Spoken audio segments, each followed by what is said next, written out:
I'm going to be doing a read aloud of A Time to Dance, this book.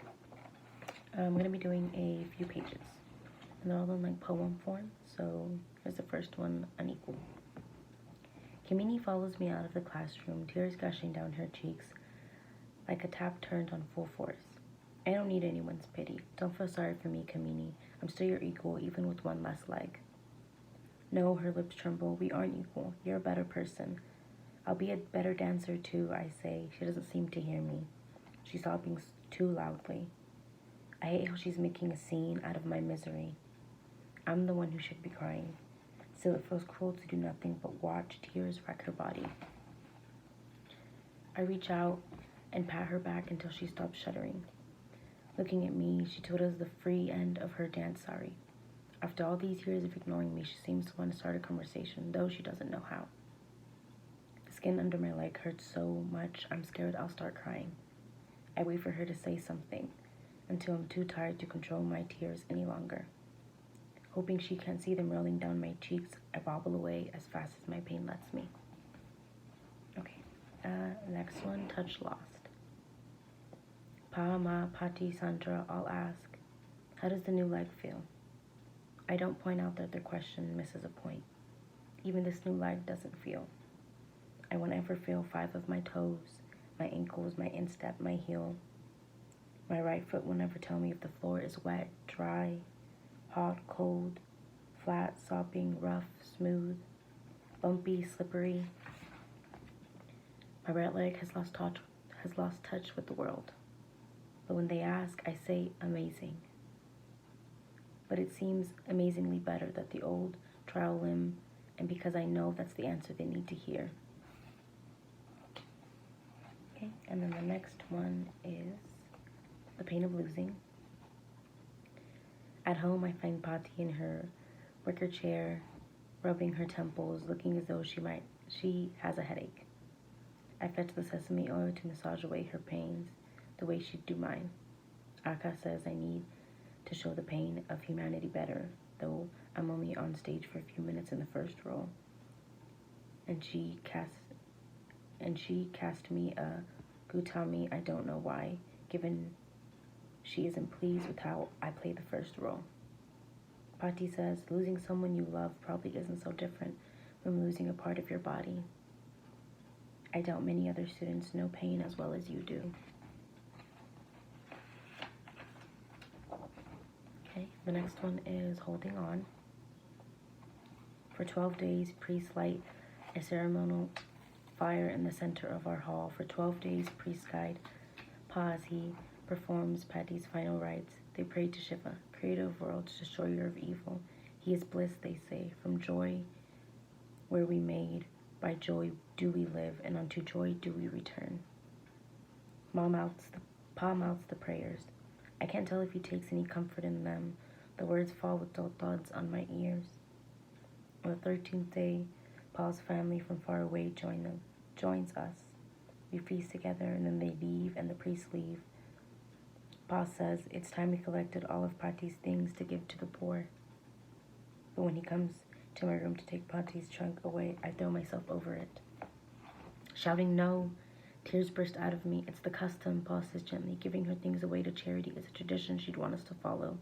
Doesn't mean we'll forget her. And then the stream of tears pours down my face. Ma rubs my back.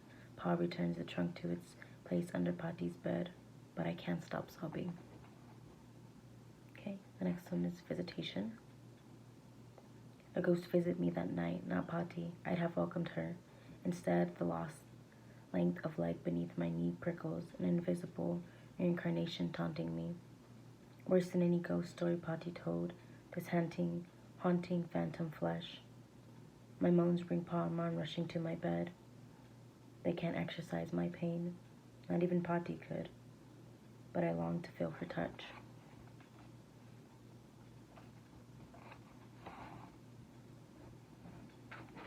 Okay. The next one is Apart.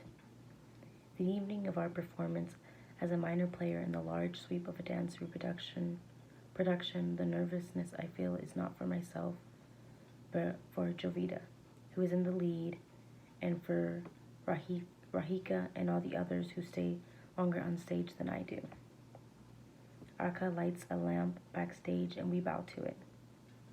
When it's my turn, my right foot leads my left onto the stage into the pain I felt when my body and part of my life were torn away. My back hunched, I play the woman overcome by age and illness. In the scrap of the cane I hold, I hear the echoes of my crutches. In my second role, as Gautami, I hold not the body of my lost child, but my severed limb.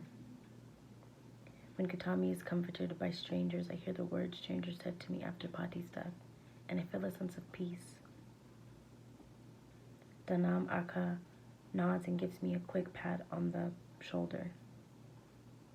Radhika hugs me and says I was amazing. Jovita's little sister, Lena, joins me in the wings. Together we watch the rest of the play.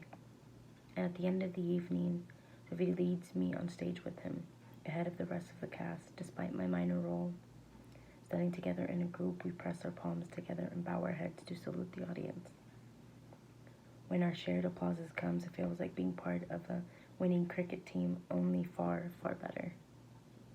Because I'm part of a dance team, together with people who share my love for dance. Okay, the next one is Seeing Eye. I catch Uma and she tries to run out of the door after class. Why do you always hide your face, I ask. You should take off the scarf and free up your neck. Her eyes fill with tears. Please, don't be angry. I love dance. Then show us your face so we can see how much you love it. Dancers don't hang their heads. Uma starts to turn her head away, but I cup her chin, and her scarf slips a few inches lower, enough to unveil her cleft lip. I want to dance, she says, but I'm not pretty enough to show my face. Please let me keep my scarf. Tears shine like diamonds caught in her thick, long lashes. Uma, you're safe here. I'd never let anyone tease you. I promise you'll feel graceful and beautiful if you dance freely. But Uma ties her scarf tight around her mouth. Next class, Uma still hangs her head and dances, face half hidden, looking as unsure of herself as she did on the first day.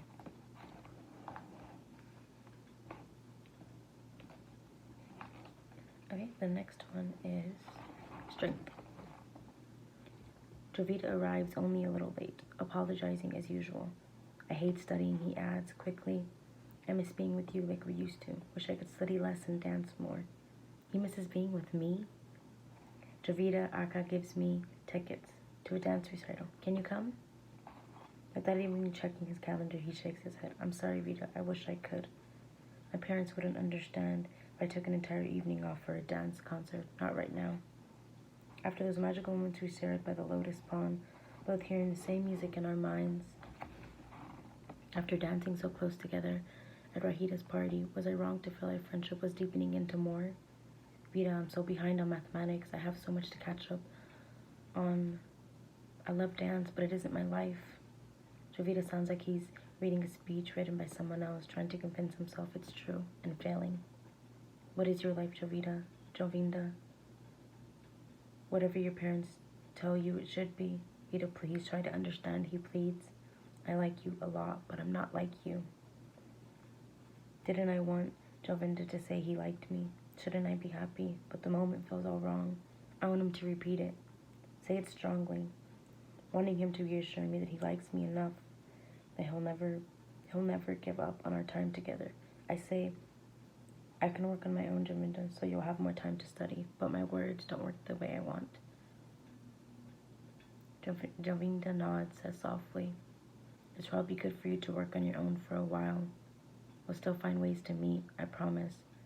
I shrug as though I don't care if we see each other again because I feel like a heap of discarded clothing. Okay, so that is my read aloud for A Time to Dance. Thank you.